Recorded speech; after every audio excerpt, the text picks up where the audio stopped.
غض البصر في القلب أنسا بالله واجتماعا عليه.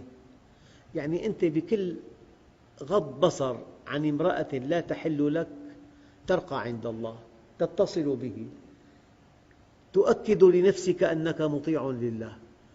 لذلك عجب ربك من شاب ليست له صبوة.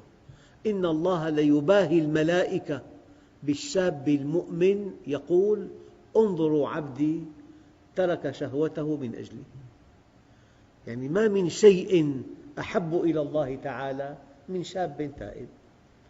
وأنا أقول يعني كل عمر في عبادة تأتي الأولى للشباب الذين لا يزالون من دون زواج. العبادة الأولى لهم غض البصر، الأولى. وكلما تقدم الإنسان بالسن في عنده عبادات تأتي في الدرجة الأولى. نعم. أيها الإخوة،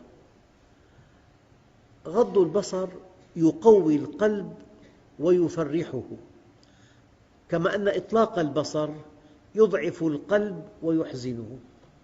تلاقي المؤمن الذي يغض بصره متفائل، نشيط، متألق، يشعر أن الله راض عنه.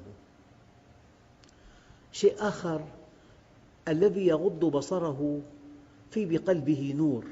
يا أيها الذين آمنوا اتقوا الله وآمنوا برسوله يؤتكم كفلين من رحمته ويجعل لكم نوراً تمشون به. في نور بقلبه. أيها الإخوة، شيء آخر، غض البصر يورث الفراسة الصادقة التي يميز بها الإنسان بين الحق والباطل. هذا النور بالقلب يقذف في قلبك بسبب غض بصرك.